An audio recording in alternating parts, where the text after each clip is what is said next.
In the name of Allah who is merciful and most beneficent. Assalamu alaikum. Today my topic is the Anglo-Saxon और English period. Anglo-Saxon period को English period भी कहा जाता है.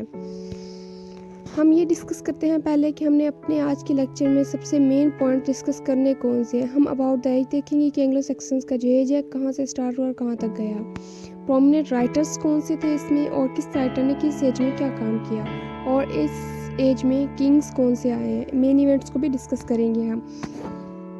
सबसे पहले देखते हैं कि एंग्लो सेक्शंस थे कौन. The earliest phase of English literature started with Anglo Saxon. Anglo Saxon and juice 3 tribes थे जिन्होंने इंग्लैंड पे अटैक किया था, और इनमें से ज्यूट थे वो बहुत ज़्यादा वीक थे और ज़रा ब्रेव नहीं थे, इसलिए वो लोग जल्द ही ख़त्म हो गए. अब अपनी आगे जो नेक्स्ट था अपने फ्यूचर को सर्वाइव नहीं कर सके. जबकि जो एंग्लो सेक्शन थे ये 2 ऐसे ग्रुप्स थे और ट्राइब्स थे जिन्होंने हर हाल में अपना सर्वाइवल किया, जिस वजह से उनका नेम इंग्लिश लिटरेचर में अभी भी है. इनको हम कहते हैं it is called as literature of Angles and Saxons. ये अलग अलग थे ट्राइब, एंगल्स और सेक्शन. जब मिलके बोलते हैं तो एंग्लो सेक्शन इस टर्म को बना दिया गया है. The ancestors of English race के हैं, ये बहुत पुराना ट्राइब था. ये English was the common tongue of this tribes, इस वजह से हम इसको एंग्लो सेक्शन के पीरियड को द इंग्लिश पीरियड भी कहते हैं. Before they occupied Britain they lived along the coast of Sweden and Denmark. ये लोग डेनमार्क और स्वीडन के कोस्ट से चलकर आए थे इंग्लैंड की तरफ, जो कि ब्रिटेन के अंदर मौजूद था. The land on which they occupied was called England. सबसे पहले एंगलैंड कहते थे, इंगल और लैंड, लेकिन जबकि आज के हम इसके प्रेजेंट जो टर्म है वो इंग्लैंड है. ये इंगल लैंड है ये वाली, हम इसको इंगल लैंड लिखते हैं लेकिन बोलते हैं इंग्लैंड ही आजकल भी. These tribes from German and settled here. ये जो ट्राइब्स थे तीनों ये आए भी जर्मन से थे. जर्मन से डेनमार्क से ये लोग इंग्लैंड में आ गए थे. हम ये देखते हैं कि एंग्लो सेक्शन में कब ये लोग इंग्लैंड में आए और कब तक ये रहे, इनका लॉन्ग लास्टिंग पीरियड कितना है. The Anglo Saxon period lasted for 600 years from 410 to 1066. ये जो 410 है इसके बारे में बहुत ज़्यादा डाउट्स है. कुछ लोग 479 लिखते हैं, 449 भी लिखते हैं, लेकिन जो ज़्यादातर हमें बुक्स मिल रहा है वो 410 है, इसलिए हम यहाँ पे इसको 410 ही करेंगे. ये 410 में आए थे और 1066 में इनका खात्मा हुआ था. And is that time Britain's political landscape underworld many change. The Anglo Saxon period stretched over 600 years from 410 to 1066. हमारा मेन पॉइंट इस स्लाइड का ये था कि एंग्लो सेक्शन कब आए, कब ख़त्म हुआ और उन्होंने कितने अरसे तक इंग्लिश लिटरेचर पे काम किया और कितना अरसा ये लोग एंग्लो सेक्शन से इंग्लैंड पे हुक्मरानी की. वो है इनका 600 ईयर्स. नेक्स्ट देखते हैं कि एंग्लो सेक्शंस का रिलीजन क्या था. एस.टी. ऑगस्टन था एक इंसान जिसने इंट्रोड्यूस क्रिश्चियनिटी इन 597 में करवाई थी. एंग्लो सेक्शन के पीरियड में इसने 597 में क्रिश्चियनिटी को इंट्रोड्यूस करवाया, जिसके बाद ज़्यादातर एंग्लो सेक्शंस के जो ग्रुप्स में से लोग बिलोंग करते थे वो क्रिश्चियनिटी की तरफ आ गए थे. Christianity came from Rome in England से आया था ये एस.टी. ऑगस्टन जो था. After the Anglo-Saxon embraced Christianity, the poets took up religious themes as a subject matter of their poetry. Means जब लोगों ने क्रिश्चियनिटी को एक्सेप्ट कर लिया तो उन्होंने ज़्यादातर जो वर्क है उनका, जो हमारा मेन आज का पढ़ने का है कि हमने इंग्लिश लिटरेचर पढ़ना है ना, एंग्लो सेक्शंस के आने से इंग्लिश लिटरेचर पे क्या असर पड़ा, तो वो यही है कि उन्होंने रिलीजियस पोइट बन गए वो, क्योंकि वो क्रिश्चियनिटी से एम्ब्रेस कर चुके थे. In fact, a major portion of Anglo-Saxon poetry is religious poetry आ जाती है. अब religious कौन सा है जो कि उनकी पोइट्री जो रिलीजियस जो करती है वो क्रिश्चियनिटी, क्योंकि एंग्लो सेक्शन के पीरियड में सिर्फ क्रिश्चियनिटी थी जो टॉप पे पहुंची हुई थी उस दौर में.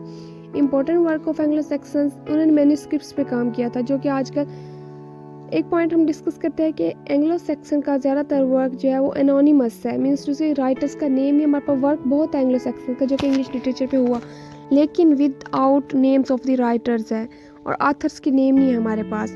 द वर्सिली बुक है जो कि बहुत फेमस है. द एक्सीटर बुक है. द जूलियस मैन्यूस्क्रिप्ट्स हैं. Christ and Saturn, the Seafarer, Genesis A and B, ये सारी बुक्स हैं, इनके राइटर्स की नेम नहीं है हमारे पास, इसलिए हम जस्ट बुक्स के नेम याद करेंगे. इंपॉर्टेंट वर्क है ये एंग्लो सेक्शंस का. हमारे पास कुछ बुक्स भी एंग्लो सेक्शंस की, बुक्स ऑफ एंग्लो सेक्शन जो कि उन्होंने लिखी हैं और इनके 1-2 के राइटर्स का नेम भी हमें पता है, वरना ये हमारे पास एक ड्रॉप है कि इंग्लिश लिटरेचर का जो जहाँ से इंग्लिश लिटरेचर स्टार्ट हुआ एंग्लो सेक्शन से, इसी के राइटर्स का हमें नहीं पता.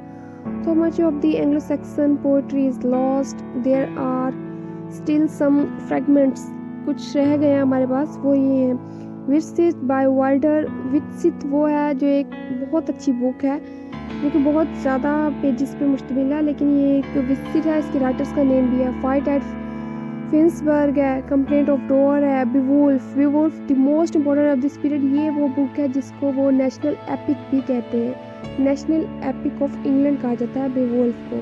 ये उनकी कुछ बुक्स के नेम है। नेक्स्ट हम देखते हैं रिलीजियस पोएट। हमने स्टार्ट में पढ़ा ना कि क्रिश्चियनिटी आने के बाद वो लोग रिलीजियस पोइट्री करने लगे थे। रिलीजियस पोएट में आता है कैडमन एंड साइनवुल्फ, दो पोइट्स आते हैं। देखते हैं कैडमन कौन था। Caedmon sang in series the whole story of the fate of man.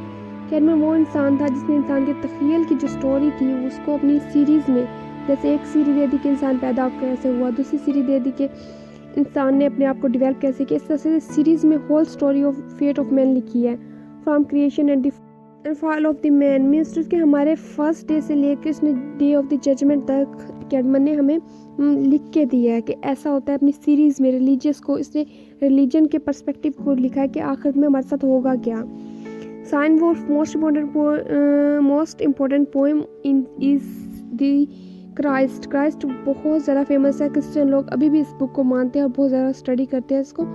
Christ के नेम से इसने एक बुक लिखी थी, a metrical narrative of leading events of Christ ministry upon earth. इसमें उन्होंने बताया क्राइस्ट इस दुनिया में आए कैसे और उनके साथ क्या क्या हुआ और जजमेंट वाले दिन वो कैसे आएंगे।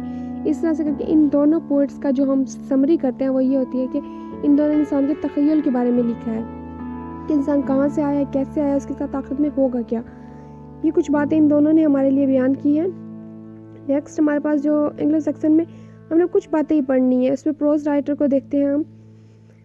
The name of two great prose writers are given as below. Alfred the great, the glorious king of विसेक्स।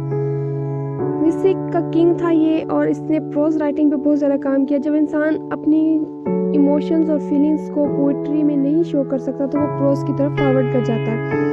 और एंग्लो सेक्सन के एज में एल्फ्रेड और एल्फ्रिक दो प्रोज राइटर्स थे। His mostly work is translation of Latin book into old English. इसने Latin के work को old English में ट्रांसलेट किया था एल्फ्रेड ने।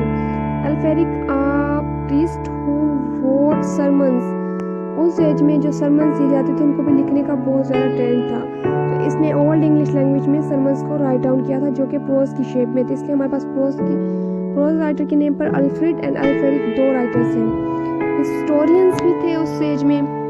One of the greatest historians of Anglo Saxon period is Bede. Bede का ज़्यादातर वर्क हमें नहीं मिल सका क्योंकि वो लॉस्ट हो गया फाइट्स में। जब एक मुल्क दूसरे मुल्क पर हमला करता था वो उसकी जो डॉक्यूमेंट्स होते हैं, जो बुक्स होते हैं, उनको भी जला दिया जाता था। इसी तरह हमारे पास हिस्ट्री के हवाले से एंग्लो सेक्सन का ज़्यादा वर्क नहीं है, लेकिन सिर्फ एक राइटर बीट जो कि हिस्टोरियन के तौर पर हमारे सामने आया। He was a famous Christian writer of Anglo Saxon period. Ecclesiastical history of the English people, ये वो वाहिद बुक है जो कि हमें एंग्लो सेक्सन के पीरियड से बिलोंग करती हुई मिलती है, जो कि बीट ने ही अपने एज में लिखी थी। His most work is in Latin language. इसने ज़्यादातर वर्क लैटिन लैंग्वेज में लिखा जिसको बाद में ट्रांसलेट किया गया। Ecclesiastical history of the English people को भी बहुत ज़्यादा लैंग्वेजेस में ट्रांसलेट किया गया क्योंकि एंग्लो सेक्सन के बारे में सब ये वाइड बुक है जो कि हमें थोड़ी सी हिस्ट्री बताते हैं कि उस दौर में हुआ क्या था। हमने मेन इवेंट्स भी देख लिए, इसके सारे अपने जो की पॉइंट्स थे उनको डिस्कस करिए। लास्ट में हमारा decline of Anglo Saxon period, कि एंग्लो सेक्सन पीरियड का एंड हुआ कैसे। Anglo section ruled till 1066 when Harold, the last of Saxon kings, was defeated at the Battle of Hastings। Hasting battle थी William के साथ।